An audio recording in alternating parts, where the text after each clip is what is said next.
নমস্কার, জয় মাতারা। আমি অ্যাস্ট্রো হিমাংশু। ভাগ্যের দুয়ার থেকে আপনাদেরকে জানাই আন্তরিক শুভেচ্ছা, ভালোবাসা। আশা করি ঈশ্বরের কৃপায় আপনারা সকলে সুস্থ আছেন, ভালো আছেন। আজ আমি আরেকটি নতুন টপিকস নিয়ে আপনাদের সামনে চলে এলাম। পয়লা বৈশাখ 1433 সাল। আপনারা এই পয়লা বৈশাখের দিন বাড়িতে কী ধরনের উপাচার করবেন সেই বিষয় নিয়ে আমি কিছু টিপস আপনাদেরকে বলবো। তো দেখুন, পয়লা বৈশাখের দিন আপনারা কি করবেন, সকালে ঘুম থেকে উঠে আপনারা বাড়িঘর পরিষ্কার করবেন।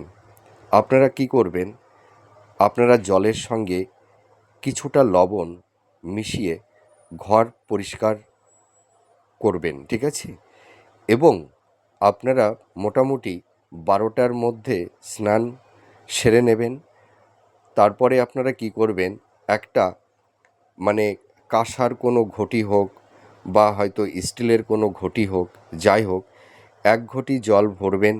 সেই জলের মধ্যে সামান্য একটু কর্পূর এবং একটু তিল এবং একটু চন্দন ওই জলটির মধ্যে দিয়ে দেবেন। আর জলের মধ্যে তো একটু গঙ্গা জল আপনারা দেবেনই।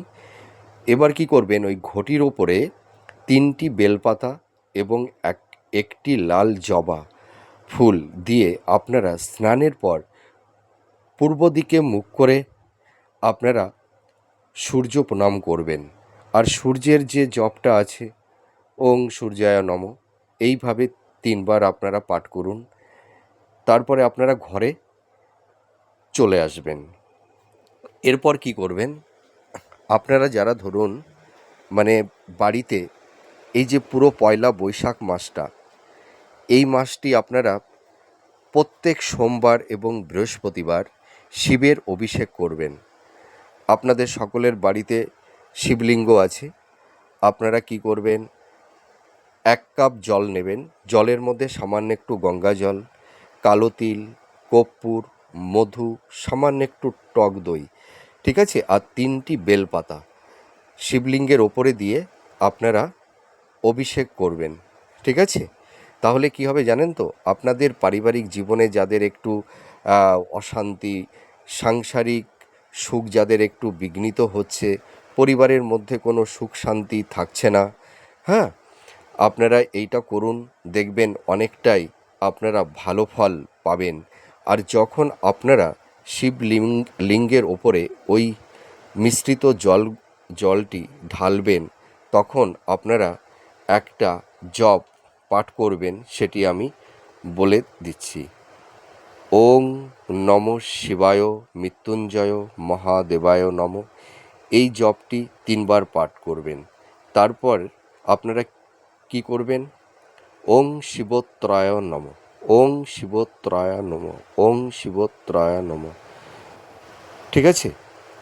এবং আপনাদের এই যে পদ্ধতিটা প্রত্যেক সোমবার এবং বৃহস্পতিবার এই শিবের অভিষেকটা আপনারা করবেন। আর আপনারা পারলে ঘরের দরজা, যেটা ইন্টেন্স প্রবেশদ্বার, আপনারা একটা সূর্য চাকতি যদি লাগাতে পারেন তাহলে খুবই ভালো হয়। আর তা না হলে আপনারা কি করবেন, পয়লা বৈশাখের দিনে আপনারা ধানের শীষ নেবেন। আর জবের শীষ যে কোনো দশকর্মা ভাণ্ডারে আপনারা খোঁজ করলেই পেয়ে যাবেন। ধানের শীষ আর জবের শীষ, ওর সঙ্গে কি করবেন, যদি আপনারা জবের শীষ না পান, ঠিক আছে, তাহলে কোনো অসুবিধা নেই, আপনারা লাল শালুতে পেঁচিয়ে ঘরের যে ইন্টেন্স প্রবেশদ্বার ওখানটায় ঝুলিয়ে দেবেন, ঠিক আছে? আরেকটি টিপস বলছি, আপনারা যদি বাড়িতে যাদের কুবেরজি আছে, কুবেরজিকে কি করবেন, উত্তর দিকে আলমারির ওপরে রেখে দিতে পারেন, অথবা আপনাদের যে ঠাকুরের আসন আছে, কুবেরজিকে ঠিক ঈশান কোণ বরাবর, কারণ আমাদের বাড়িতে ঠাকুরের আসনটা কিন্তু ঈশান কোণেই রাখা উচিত। ঈশান কোণে আপনাদের যে ঠাকুরের আসন আছে, কুবেরজিকে রাখবেন। কুবেরজিকে প্রত্যেক মঙ্গলবার এবং বৃহস্পতিবার কুবেরজিকে আপনারা অর্পণ করবেন। আর সন্ধ্যার সময় যেটা সবথেকে বড় ভাইটাল যে একটা টিপস আমি আপনাদেরকে দিতে চলেছি, যাদের বাড়িতে দেখবেন একটু নেগেটিভ এনার্জি আছে, ঠিক আছে, হয়তো বাড়ির মধ্যে কেমন যেন একটা মানে দম মেরে থাকে, কেমন একটা মানে কৃপি কৃপি লাগে, ঠিক আছে, একটু ভয় ভয় লাগে। আপনারা এই পয়লা বৈশাখে মানে এই যে মোটামুটি ধরুন মে মাসটা, পুরো মে মাসটা ধরে আপনারা কি করবেন, শনি মঙ্গলবার আপনারা 3টি লঙ্কা নেবেন, লঙ্কার সঙ্গে আপনারা সামান্য তিল নেবেন আর সর্ষে নেবেন। ওই 3টিকে একত্রিত করে ঠিক সন্ধ্যার দিকে আপনারা পূব দিকে বা ঈশান কোণের দিকে আপনারা যেটা করবেন, এটা কিন্তু মানে বাইরে করবেন, ঘরের বাইরে, উঠানে করলে সব থেকে ভালো হয়। আর আপনারা যারা ফ্ল্যাট বাড়িতে আছেন, আপনারা কি করবেন, ছাদের ওপরে আপনারা করবেন। দেখা গেল যে সামনে কোনো জায়গা নেই, তাহলে আপনারা ছাদের উপরে মানে এইটা করলে ভালো হবে। আপনারা কি করবেন, একটা মানে স্টিলের কোনো একটা পাত্র নেবেন, ওর ওপরে ওইগুলো একত্রিত করে আপনারা আগুন ধরাবেন। ওই 3টি লঙ্কা, কালো তিল আর সর্ষে, ওইগুলো যখন আস্তে আস্তে পুড়ে যাবে, এবার ওই পোড়া যে ছাইটি আপনারা কি করবেন, ওই ছাইটিকে একত্রিত করে আপনারা ঠিক দক্ষিণ দিকে অর্থাৎ সাউথের দিকে আপনারা আপনাদের বাড়ি বা ফ্ল্যাটের বাইরে ফেলে দেবেন। যখন ফেলে দিয়ে আপনারা ব্যাক করবেন পেছনের দিকে, আর তাকাবেন না, তাহলে দেখবেন আপনাদের বাড়ির নেগেটিভ এনার্জি অনেকটাই মিনিমাইজ হয়ে যাবে। হ্যাঁ, তারপরের টিপস, আপনারা যখন সন্ধ্যার দিকে ধূপ ধুনো দেবেন, তখন ধুনুচির মধ্যে আপনারা কর্পূর দিয়ে দেবেন, আর ওর সঙ্গে সামান্য একটু লবণ দিয়ে দেবেন, ঠিক আছে। এইভাবে আপনারা এই যে পুরো মে মাসটা আপনারা সন্ধ্যার দিকে যখন ধূপ ধুনা দেবেন, তার মধ্যে যেন কর্পূরটা থাকে, হ্যাঁ, আর একটু কালো তিল। আর একটা কথা বলতে ভুলে গেছি, ওর মধ্যে 3টি ফুল সমেত লবঙ্গ দিয়ে দেবেন। আপনারা পুরো ঘর মানে ঘরের ভেতরে বাইরে আপনারা এই ধুনোগুলো যদি দিতে পারেন, দেখবেন পরিবারের সদস্যদের মধ্যে একটা ভালোবাসার সম্প্রীতির বন্ধন তৈরি হবে। আপনাদের কলহ বিবাদ অশান্তি অনেকটাই মিনিমাইজ হয়ে যাবে। আপনাদের সাংসারিক জীবনে দেখবেন একটা ভালো শ্রীবৃদ্ধি আসবে। এইটা আপনারা করুন, দেখবেন ফলাফল পাবেন।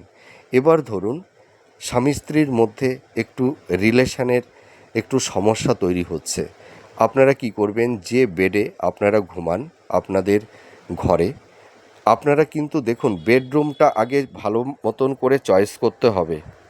আপনারা যারা স্বামী স্ত্রী আছেন, আপনাদের বেডরুমটা যেন মানে দক্ষিণ পশ্চিম কোণে হলে সব থেকে ভালো হয়, ঠিক আছে। স্বামী স্ত্রী যে তাদের যে লিভিং বেডরুমটা, সেটা দক্ষিণ পশ্চিম কোণ হলে সব থেকে ভালো। আর যদি না হয় তাহলে আর কিছু করার নেই।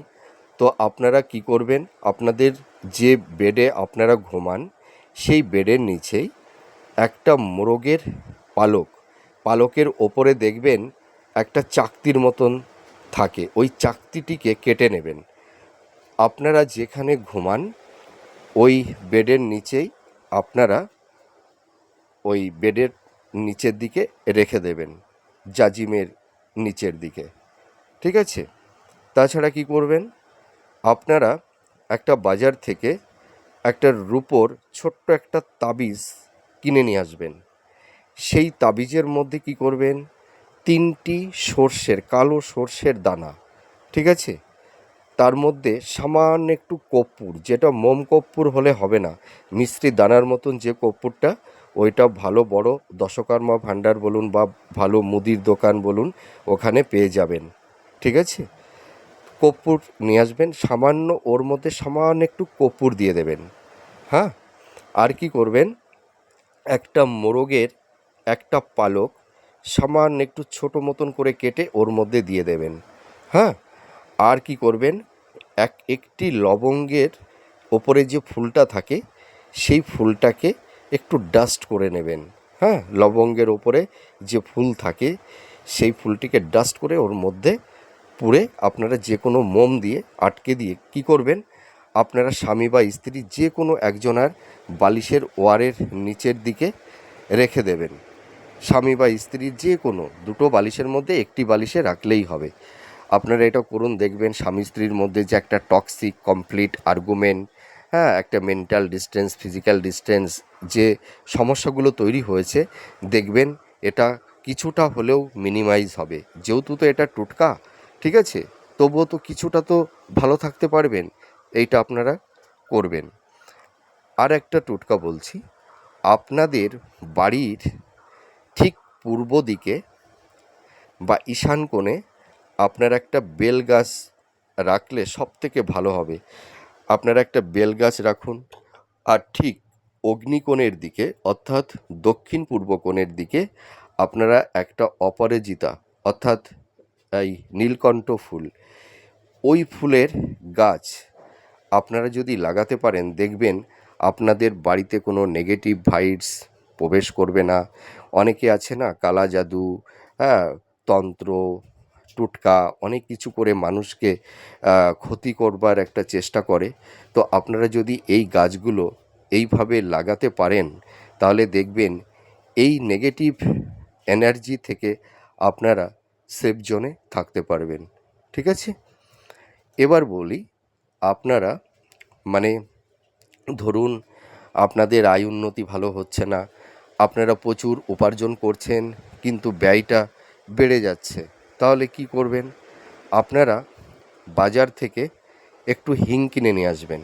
ঠিক আছে, ওই হিংটিকে কি করবেন, একটু সন্দব লবণ আর হিং, ঠিক আছে, একটা বাটিতে আপনারা আপনারা যে বেডে আপনারা ঘুমান ঠিক খাটের দক্ষিণ পশ্চিম দক্ষিণ পশ্চিম কোনা মানে কোণ বরাবর খাটের নিচের দিকে ওইটা রেখে দেবেন, হিং আর লবণ, ঠিক আছে, একত্রিতভাবে। ওটাকে 1 মাস রাখবেন, তারপরে ওটাকে ফেলে দেবেন, তারপরে আবার নতুন করে রাখুন। দেখবেন আপনাদের বাড়ির শান্তি, আর্থিক অবস্থা, হ্যাঁ, অনেক কিছুই ভালো হবে। আবার দেখা যাচ্ছে যে ধরুন আপনার আম, পরিবারের সদস্য, আপনার সন্তান, মানে পরিবারের হয়তো কেউ কারুর কথার মান্যতা দেয় না। হ্যাঁ, সন্তানদের মনের মধ্যে ভীষণ একটা চঞ্চলতা, অস্থিরতা তৈরি হয়ে গেছে, পড়াশোনা করতে চায় না। আপনারা কি করবেন, ওদের যে টেবিলে ওরা পড়াশোনা করে, সেই ওদের পড়াশোনার মানে স্টাডি রুমটা আপনারা চেষ্টা করবেন ঈশান কোণের দিকে দিতে। আর চেয়ার এবং টেবিলে যেন পূর্ব দিকে মুখ করে অথবা উত্তর দিকে মুখ করে যেন তারা স্টাডি করে। আর ওদের টেবিলের ওপরে একটা নীল টেবিল ক্লথ, মানে সেটা কাপড়ের হতে পারে, ঠিক আছে, একটু নীল কালারের হবে। আর ওই টেবিল ক্লথের নিচের দিকে একটা মোরগের পালক রেখে দেবেন, আর সামান্য একটু কর্পূরের গুঁড়ো ওই টেবিল ক্লথের নিচের দিকে রেখে দেবেন। আপনারা সন্তানদেরকে বলবেন যে তুমি যখন পড়াশোনা করতে বসবে, ওং গাং গণেশায় নমঃ, ওং গাং গণেশায় নমঃ, এই জপটি 9 বার পাঠ করে পড়তে বসবে। এইভাবে যদি পড়তে পারে তাহলে কনসেন্ট্রেশনটা অনেকটাই ফিরে আসবে। কখনোই যেন বেডে খাটের ওপরে হেলান দিয়ে পড়াশোনা করলে কিন্তু পড়াশোনা ভালো হয় না, কনসেন্ট্রেশনটা ল্যাক করে যায়। তো এইটা আপনারা আপনাদের সন্তানদের জন্য করতে পারেন। এবার দেখা যাচ্ছে আপনাদের শরীর স্বাস্থ্য নিয়ে খুব ভুগছেন, আপনাদের রাতে ঘুম হয় না, ঠিক আছে? তো আপনারা কি করবেন, ঘুমানোর সময় একটা পাতিলেবু বাজার থেকে কিনে নিয়ে আসবেন, যে পাতিলেবু আমরা ভাতের সঙ্গে খাই। একটা গোটা পাতিলেবু আপনারা বালিশের নিচে রেখে ঘুমাবেন। সেটিকে 1 সপ্তাহ ব্যবহার করার পরে সেটাকে ফেলে দেবেন। আবার নতুন একটি পাতিলেবু বালিশের নিচেই রেখে ঘুমান। দেখবেন আপনাদের ঘুমের সমস্যা কিছুটা হলেও মিনিমাইজ হবে। আর যাদের শরীর স্বাস্থ্য নিয়ে খুব ভুগছেন, বিভিন্ন রোগ ব্যাধি রোগ জ্বালা আপনাদেরকে ছাড়ছে না, তো আপনারা কি করবেন, আপনারা প্রত্যেক দিন এই মে মাসটি করুন না। 15 দিন করার পরে আপনারা বুঝতে পারবেন। তারপরে নয় আপনারা আমাকে কমেন্ট করে জানাবেন। আপনারা প্রত্যেক দিন যেভাবে স্নানটা সবাই আমরা যারা করে থাকি, আপনারা যেভাবে স্নানটা করেন, ফাইনাল স্নানটা যখন হয়ে যাবে, আপনারা বড় একটা মগ নেবেন বা ছোট একটা বালতি নেবেন। 1 বালতি জল বা বড় মগের 1 মগ জল ভর্তি করে নেবেন। ওর মধ্যে সামান্য একটু গঙ্গা জল দেবেন, সামান্য একটু কালো তিল দেবেন, সামান্য একটু ফিটকারির গুঁড়ো দেবেন, সব 1 চিমটি করে করে, খুব সামান্য পরিমাণে। আর কর্পূরের 1 চিমটি কর্পূর, কর্পূর কিন্তু মোম কর্পূর আনলে হবে না। আপনারা বড় মুদির দোকানে বলবেন, হয়তো 100 টাকা শ নেবে, ঠিক আছে? অনেক দিন চলে যাবে। সামান্য একটু দিয়ে দেবেন, মানে মিষ্টি দানার মতন যে কর্পূরগুলো আছে, ওই কর্পূর সামান্য একটু দিয়ে দেবেন। আর ফিটকারিটাকে আগে থেকে একটু ডাস্ট করে নেবেন, তাহলে ভালো হয়। 1 চিমটি করে গুঁড়ো হলুদ দেবেন 1 চিমটি, কালো তিল দেবেন 1 চিমটি, ঠিক আছে? তারপরে আপনারা মানে যদি পারেন চন্দন, এই একটু চন্দন, চন্দনের ডাস্ট দিলেও হয়, না দিলেও হয়, কোনো অসুবিধা নেই। চন্দন না দিলেও কোনো অসুবিধা হবে না। আর যদি আপনারা দিতে পারেন সামান্য একটু চন্দন বেটে ওই জলের মধ্যে সামান্য একটু, তাহলেও কোনো অসুবিধা নেই। তো এবার একত্রিত করা হয়ে গেল। আপনাদের যখন ফাইনাল স্নানটা হয়ে যাবে, যখন আমাদের ফাইনাল স্নানটা হয়ে যায়, যখন আমরা গামছা বা তোয়ালে দিয়ে মাথাটা মুছি, তার আগে ফাইনাল স্নান যখন হয়ে যাবে, আপনারা বাথরুমে বা যারা বাইরে স্নান করেন, ঠিক পূব দিকে বা উত্তর দিকে মুখ করে দাঁড়িয়ে মাথার উপরে ঢেলে দেবেন। সেই জলটি যেন সারা দেহ ভিজে যায়, ঠিক আছে? তারপরে আপনারা গামছা বা তোয়ালে দিয়ে মাথা দেহটা মুছে বেডরুমে চলে আসবেন। তারপরে কিন্তু গায়ে কোনো জল দেবেন না, ঠিক আছে? এইভাবে স্নানটা করুন। মানে সব 1 চিমটি 1 চিমটি, দেখবেন জলের কালার তেমন একটা কোনো মানে পার্থক্য হবে না। হয়তো সামান্য একটু হালকা পিঙ্ক বর্ণের কালার ধারণ করতে পারে। সব 1 চিমটি 1 চিমটি করে দেবেন, তো কোনো অসুবিধা হবে না, ঠিক আছে? তারপরে স্নানটা হয়ে গেল, তারপরে আপনারা বেডরুমে চলে আসবেন। গামছা তোয়ালে দিয়ে মাথা দেহ পুরো মুছে নেবেন। তারপর কিন্তু কোনো গায়ে জল ঢালবেন না। আপনারা এই স্নানটা বেশি না 10টা দিন করে দেখুন না, কিছু না কিছু পজিটিভ ভাইবস আপনারা ফিল করতে পারবেন। দেখবেন আপনাদের ঘুমের সমস্যা, শরীর স্বাস্থ্যের জায়গাটি অনেকটাই ভালো হবে। তো আপনারা এই টিপসগুলো মানে ফলো করতে থাকুন। আমি এরপর মাঝে মাঝে অনেক রকমের টিপস আপনাদেরকে আমি দেব, আপনারা উপকৃত হবেন। আর ধরুন, যাদের আর্থিক অনটনের মধ্যে আপনারা পড়ে গেছেন বা ঋণগ্রস্ত হয়ে গেছেন, আপনারা কি করবেন, বাজার থেকে একটা নারকোল নারকোল কিনে নিয়ে আসবেন, যেটা মালাই, মানে ওপরের মানে খোসাটা ছাড়ানো, ঠিক আছে? ওই নারকোলটা নিয়ে আসবেন। ওই নারকোলের ওপরে 3টি সিঁদুরের টিপ দেবেন। আর একটা আহ, লাল শালু কিনে নিয়ে আসবেন। ওই লাল শালুর উপরে ওই নারকোলটা রাখবেন। ওর মধ্যে 9টি ফুল সমেত লবঙ্গ, 9টি গোলমরিচ, ঠিক আছে?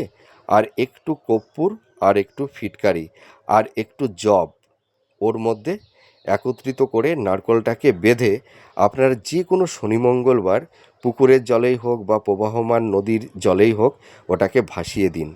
আপনারা সপ্তাহে মানে মাসে 2 দিন করুন, দেখবেন আপনাদের আর্থিক জায়গাটি অনেকটাই ভালো হবে।